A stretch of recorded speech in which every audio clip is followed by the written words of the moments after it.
bienvenue dans la suite de cet épisode. Je voulais attirer votre attention sur la partie d'avant, dans laquelle nous avons donc une conversation à l'ordre de résidus, puisque s'il y avait eu des fantômes sur place, les boules des détecteurs sensoriaux et la peluche auraient sûrement bougé. À part la voix du petit garçon et de la petite fille dans la Spirit Box, je pense que la conversation qu'on a captée autour du puits était un résidu de l'époque. Ça devait être une conversation très importante entre Geneviève et son équipe ou des gens du manoir. Vous apprendrez à la fin de l'épisode, je mettrai sous forme de podcast l'histoire de Fabienne, que le garçon que l'on a capté s'appelle Octave et qu'il a une histoire très importante au sein du manoir. En attendant, on poursuit l'investigation et on va donc se diriger vers l'entrée de la crypte, ou ce que l'on suppose en tout cas être l'entrée de la crypte et des souterrains. Regarde!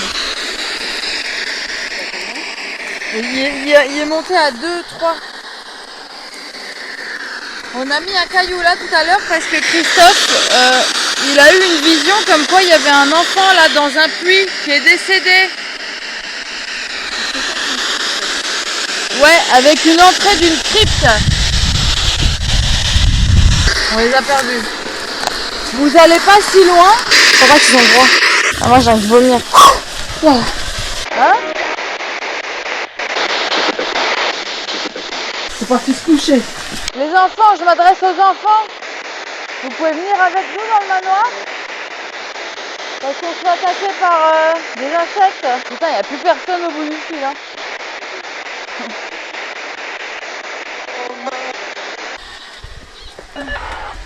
Oh, ah, ça c'est pas normal. T'as appuyé? Non. Quand j'étais là-bas et tout, quand on a commencé à rentrer dans le machin là-bas, j'ai eu une envie de vomir. Elle est où la caméra? Ils sont déjà partis dormir. Par rapport à la conversation résiduelle qui se trouve au puits, plusieurs théories me sont venues en tête, surtout concernant l'hypothétique démon, et j'ai donc posé des questions à des médiums que je connais qui sont mes amis, et voici leurs réponses. Bon, coucou Marie.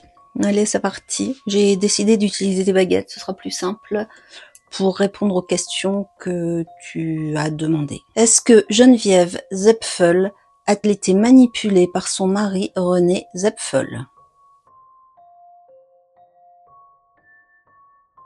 Oui, merci. Est-ce lui qui a mis un démon sur Geneviève?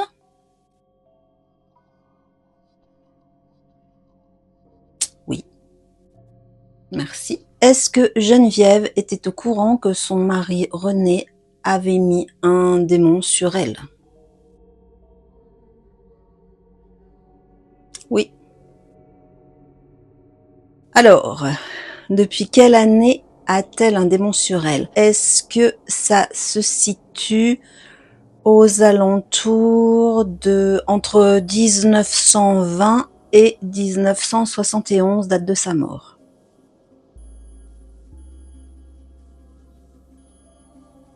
Est-ce que ça se situe au-delà de 1930?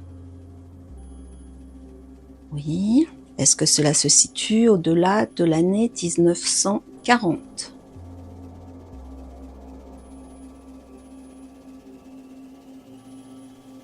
Non.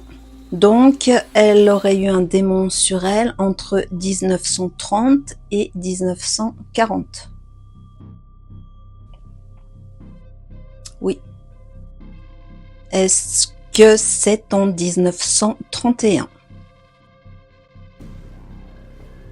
Non, merci. En 1932. Non. En 1933.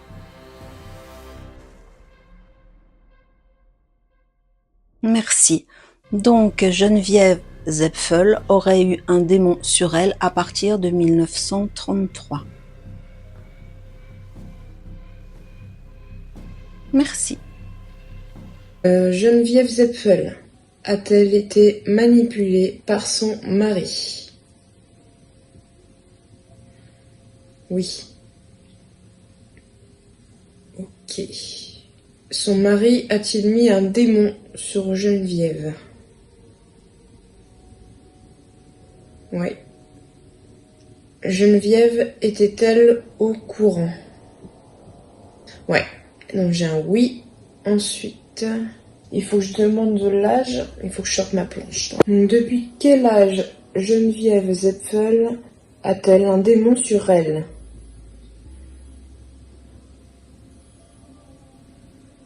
Alors, je sais pas si c'est normal, j'ai entre 20 et 30 ans. Ou début de la trentaine. Je sais pas si c'est possible, mais en tout cas j'ai ça. Alors, on a mis tous les livres de Geneviève sur la table avec certaines images d'elle. Moi, je voulais savoir si vous étiez connecté à Geneviève ici, tous les fantômes qui vivent ici, dehors et à l'intérieur, est-ce que vous êtes connecté à Geneviève? Au moment où on s'installe dans le manoir et où je demande un temps calme à mon équipe, des orbes arrivent au-dessus de Lilou. Est-ce que vous aimez sa présence? Est-ce que vous ressentez sa présence? Est-ce qu'elle est là? N'ayez pas peur de l'appareil qui se trouve au milieu de la table. Ça sert juste à mesurer les ondes électromagnétiques de Lilou. Est-ce que vous avez peur d'une entité présente ici?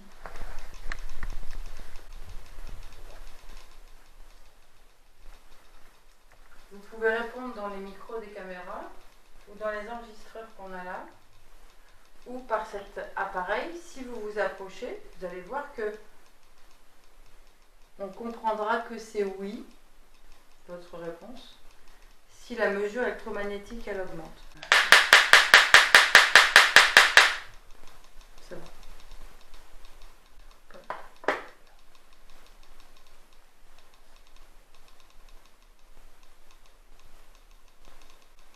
02. Allez-y, approchez-vous encore de l'appareil. J'aimerais bien qu'il fasse un pic à 1 ou 2 comme à l'extérieur. Vous êtes avec nous? Approchez-vous des appareils.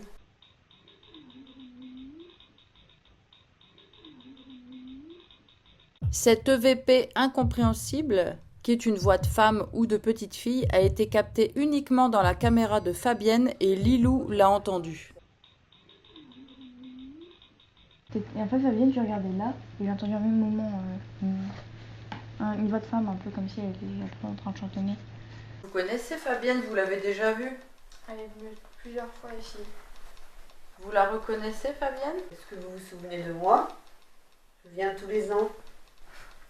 C'est vrai, pour son anniversaire. Est-ce que la petite fille est là ce soir? Je sais pas si tu te souviens de moi. Je t'ai entendu jouer dans le couloir avec un petit garçon au 2e étage. Vous rigoliez tous les deux. Est-ce que vous êtes avec nous?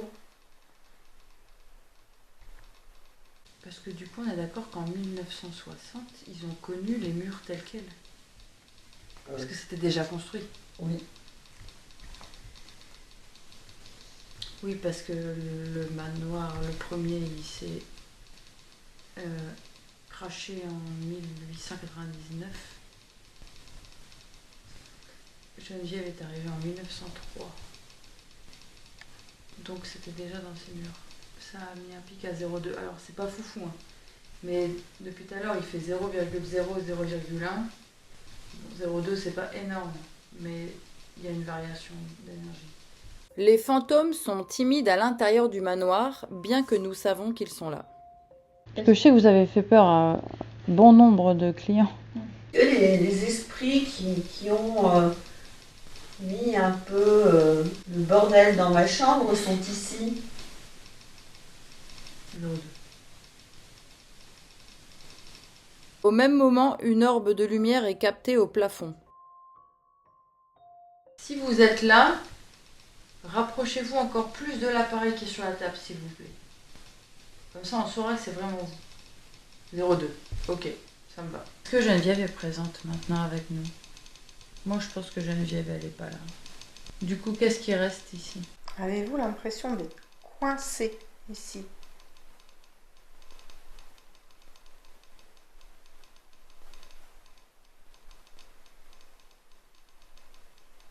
Est-ce que vous aimez être ici?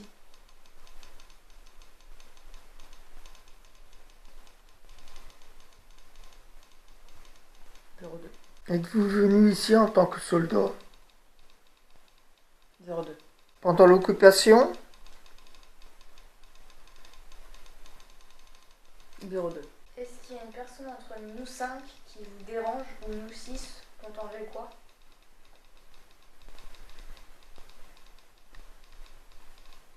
02.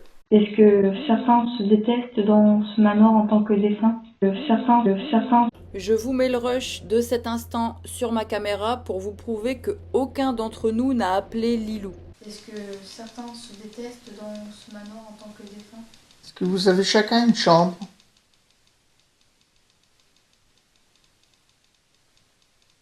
02. Est-ce que vous vous entendez tous bien? 02. Y en a-t-il un d'entre vous qui s'est assis dans le fauteuil en face de moi? La caméra SLS donnera raison à Christophe un petit peu plus tard dans l'épisode où il y aura un enfant assis sur ce fauteuil. J'ai la caméra SLS. Bah, je vais te dire où il y en a un. La pièce commence sérieusement à se refroidir et c'est Séverine qui est la cible en premier. Je suis jolie. Ouais, c'est quelqu'un. Continue, parle Séverine. Donc, Ça commence à rafraîchir de ouf. ouais. Moi j'ai froid aussi. C'est bien, c'est bien. On continue. On a une petite fille, ça on le sait. On a un jeune garçon, un adolescent, je suppose. Est-ce que tu es là? J'ai eu 02. On a ensuite un monsieur, d'après ce qu'on avait vu tout à l'heure. N'ayez pas peur de ce que fait Marie, hein. C'est parce qu'on essaye de voir si vous êtes là, de sentir votre présence. Cette figure est captée à l'arrière de Christophe, au niveau de la fenêtre.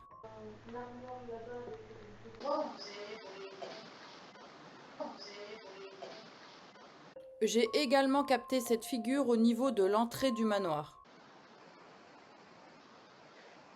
En tout cas, il y a des points où il fait vraiment froid. Genre ici, là. Ah ouais, d'accord, non, c'est bon.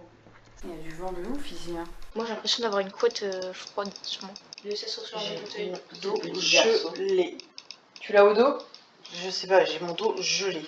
Et s'il te plaît, est-ce que tu veux bien me faire bouger les petites balles, là, les petites boules ici? Il y en a un qui était assis juste dans le fauteuil en face. Le fauteuil qui est juste à côté de Fabienne. Bon, si je me mets dans le fond du fauteuil. Il y en a deux qui sont apparus dans le fauteuil et sur Séverine en même temps. Oui, eh ben oui, je le sais. Moi je ressens du froid en Non, même mais c'est temps. vrai, ouais, là on sent que toi, là, ça y est, c'est connecté. Oh, c'est génial. Est-ce que j'ai encore une existence? Et là, il faut la laisser Je suis respirer. complètement gelée. Il faut l'écouter, il faut la laisser respirer. Demandez-leur un truc. Est-ce que vous voulez jouer avec Séverine?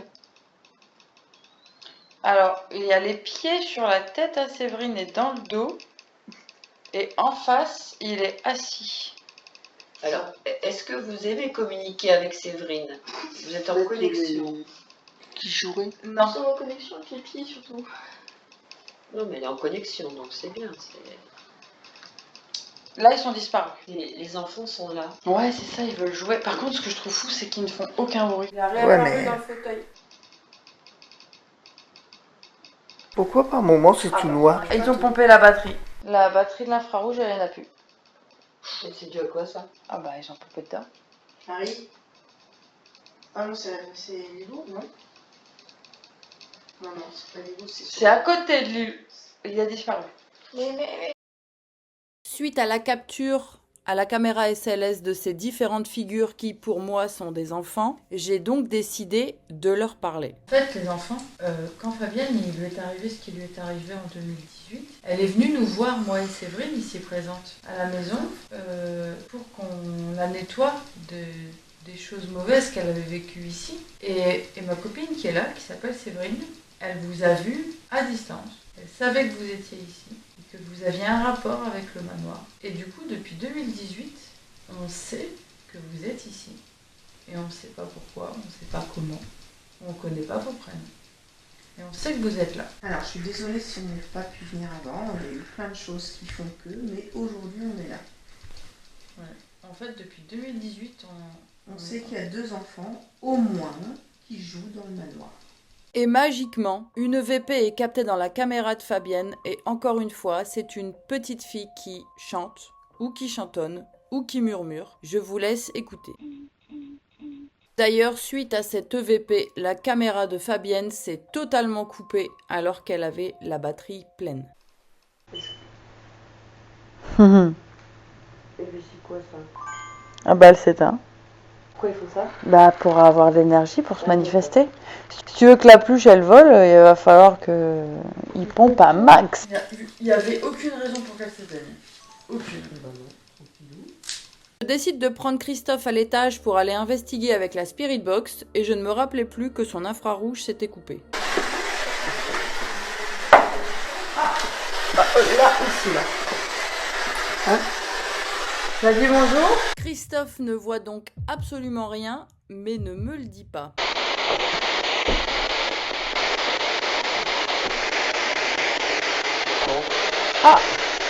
Là, ici, là. Tu as dit bonjour? Je vois donc bien que Christophe n'a plus d'infrarouge et je lui propose de redescendre pour monter une lumière ultraviolette. Bah on a des voix, mais on n'a plus d'infrarouge. Non, mais ils sont en haut. Normalement, là, t'as une bonne lumière. On va essayer de remonter. Avec nous?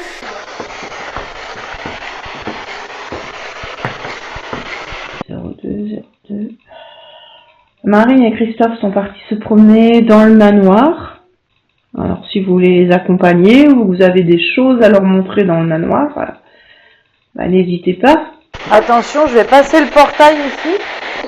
Voilà.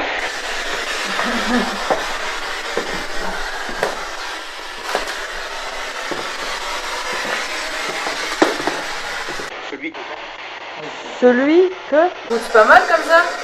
Ouais. C'est ultraviolet. C'est ultraviolet. Alors violet, c'est une espèce de bleu. Ça doit être fluo, moi. Non. Non? Par contre, ça fait une drôle de tête. Qu'est-ce que tu as dit?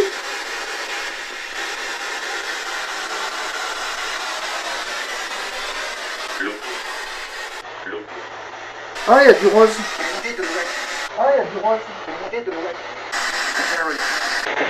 Il y a un anglais? Continue le chemin.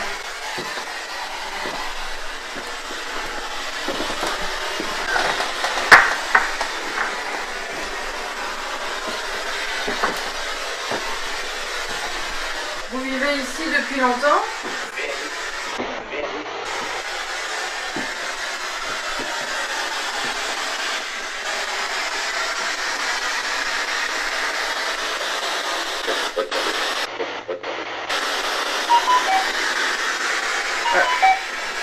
C'est quoi ça?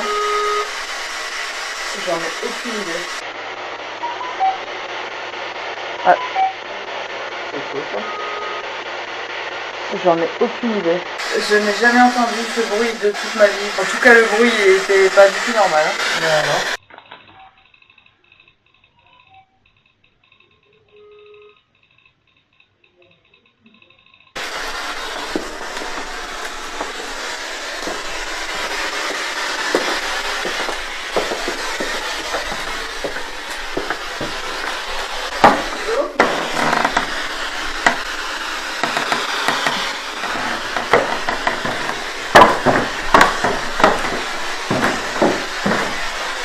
Est-ce que vous êtes en haut?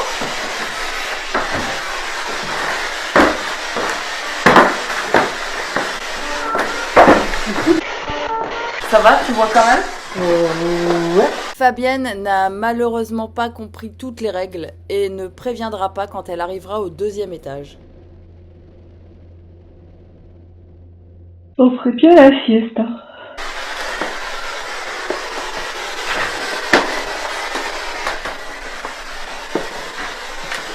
Oh. C'est une partie, Fabienne. Quelqu'un qui monte? Il y a quelqu'un? Quelqu'un qui monte. Ah, les escaliers sont pas fait. Oh, Je vais faire pipi. Ah ouais, mais quand on dit il y a quelqu'un, faut répondre. Putain, on a fait une crise cardiaque.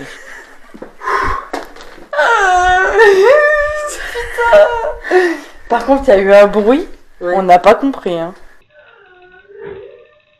C'est bon, on a eu des fausses de pleurs? Non, c'est ta maman qui fait randonnée. Attends, je remets ça en route. La fenêtre, elle est ouverte ici? Fabienne, elle a ouvert la fenêtre? Oui, et on a ouvert tous les feux tout à l'heure. À chaque fois que je passe une portière, il voit. À chaque fois que je passe une portière, il voit. Je pense que chaque chambre est un portail. Nous, on aimerait bien connaître l'histoire du manoir.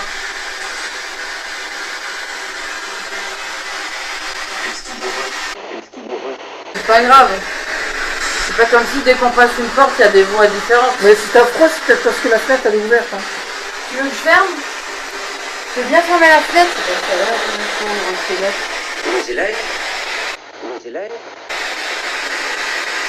Hein? Je peux fermer la fenêtre? Ouais, tu peux fermer. Ouais, tu peux fermer la fenêtre. Ce n'est pas un problème. Alors je vous ferme la fenêtre. Merci. Vous êtes très gentil, hein. Je vois pas pourquoi les gens ont peur de vous. Sauf que quelqu'un qui arrive avec un pull blanc pour quelque chose de blanc. En ultraviolet. C'est ultra flippant. Et puis il y a quelqu'un, réponds pas. Putain, je veux le blanc arriver. Ouf.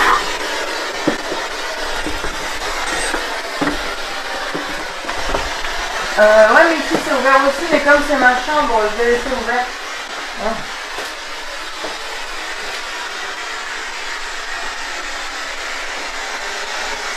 Alors, est-ce que vous allez dormir avec moi?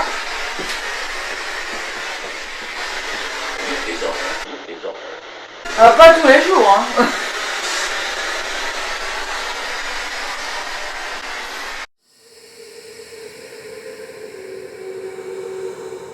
Vous êtes allé dans la première chambre? Hein? Vous êtes allé dans la première chambre? T'as entendu des bruits? C'est ça que tu as dit?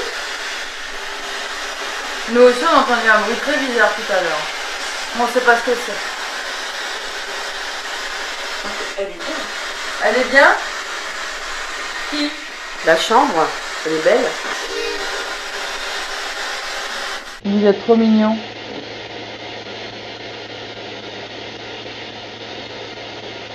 Moi ça me dérange pas de dormir avec vous, vous êtes adorables. Par contre je laisse la fenêtre ouverte au cas où, hein. C'est chaud.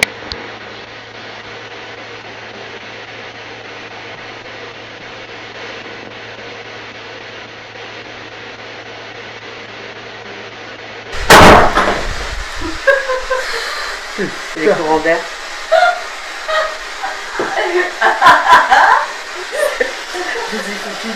Pas possible. Et vous, ça vous fait rire? Vous vous êtes trompé. Oui. C'est votre endroit. Alors. Ah.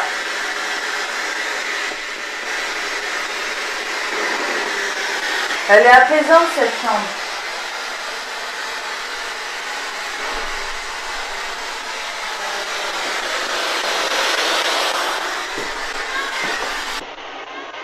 Ah, il y a un enfant dans la pièce. Bah, le deuxième étage, c'est ici que je les ai entendus. Tout le long du couloir. Bon, le dernier ferme la porte.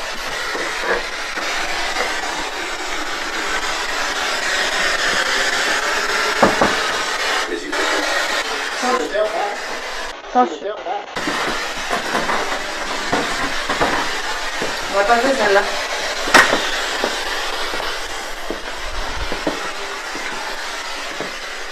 D'accord, tout noir.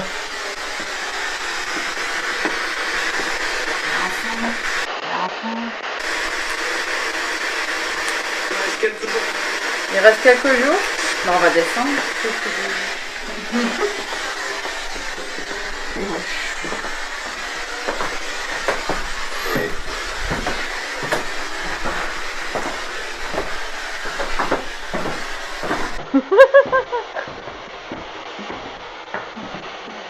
Alors franchement, ils sont trop sympas.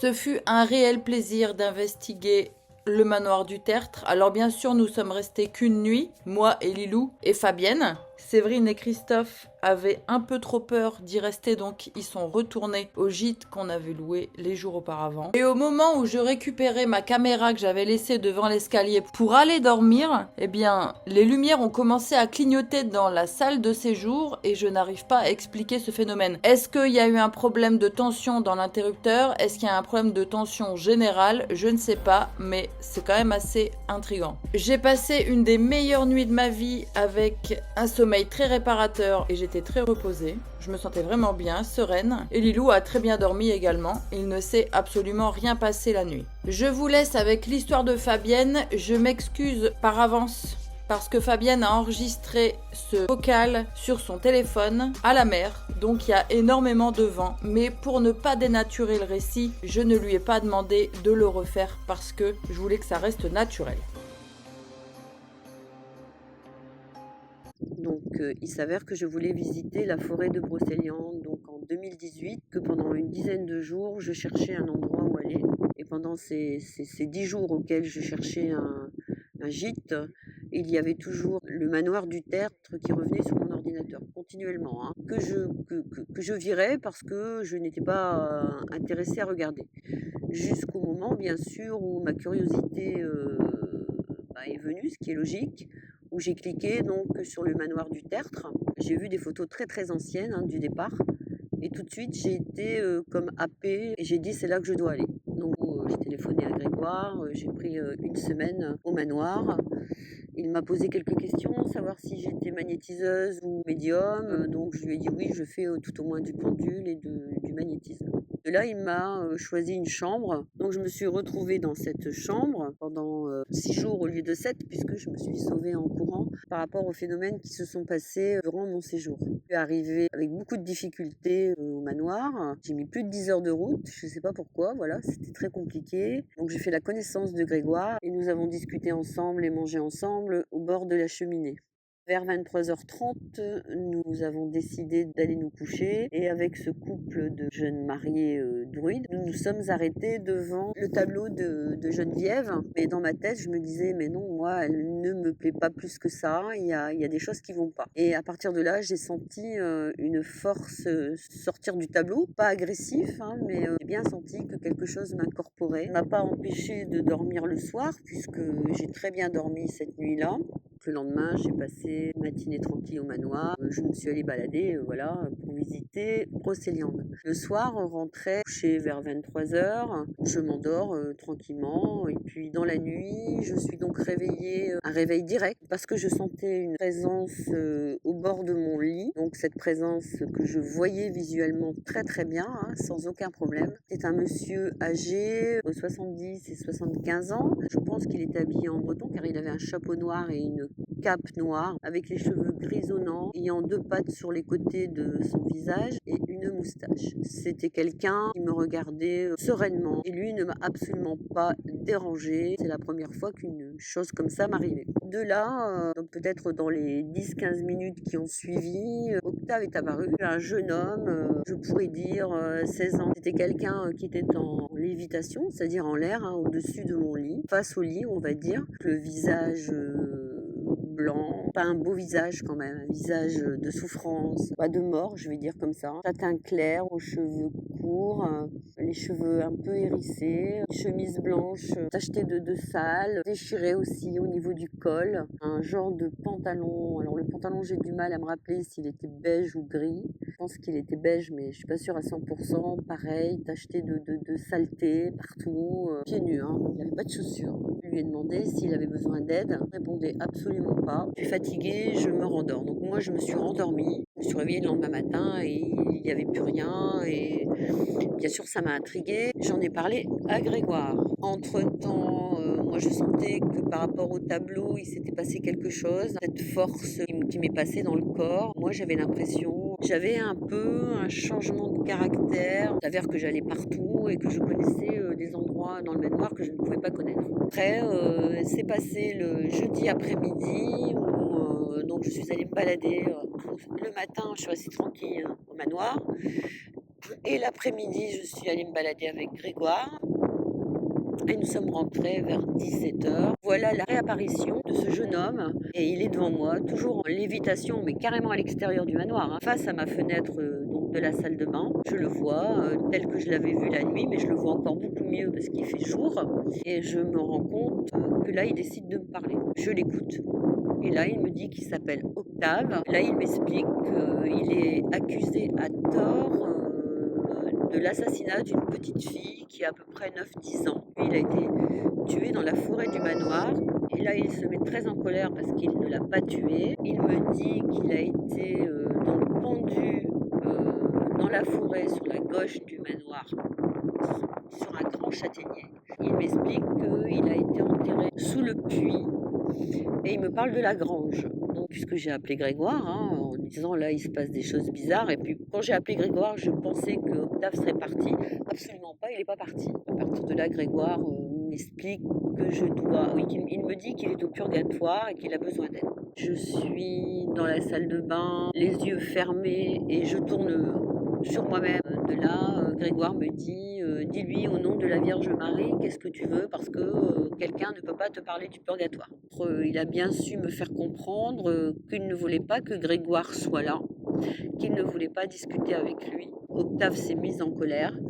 Et de là, j'ai un peu coupé la connexion par moi-même parce que c'était très difficile. Et il est parti. J'étais quand même choquée encore une fois sur cette situation. Par contre, le lendemain, donc le vendredi, puisque normalement j'aurais dû repartir le dimanche, mais je suis repartie le samedi matin. Le vendredi soir, donc vers 23h, 23h30 aussi à peu près, je monte dans ma chambre. Et à partir de là, commence à avoir des phénomènes dans la chambre très discret au départ, c'est-à-dire ma fenêtre de salle de bain qui était fermée avec un verrou, hein. Je confirme bien que c'était fermé avec un verrou, s'ouvre, claque légèrement. Je vais donc dans la salle de bain, je referme la fenêtre avec le verrou, je rentre une fois claqué dans la salle de bain, je retourne dans la salle de bain, la fenêtre est ouverte, entrouverte, alors que j'avais bien fermé le verrou, ça je confirme, puisque c'est moi qui l'ai fait. Donc voilà. Je repars dans la chambre où je recommence à lire mon livre, c'est-à-dire que la porte de la salle de bain commence à claquer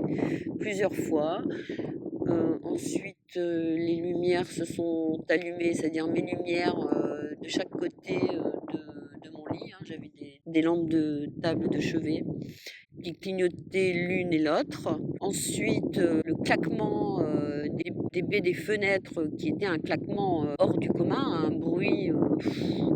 je peux même pas expliquer le bruit tellement c'était très fort. Sachant que Grégoire, lui, apparemment, quelques minutes auparavant, avait eu exactement la même chose. Sachant aussi que rationnellement, il n'y avait aucune raison que ces fenêtres claquent de cette manière-là. Et puis, tout s'est engendré en même temps. Ça a été très, très, très vite. Les fenêtres claquaient. Bon, ce sont quand même des grandes fenêtres. Hein. Les rideaux volaient.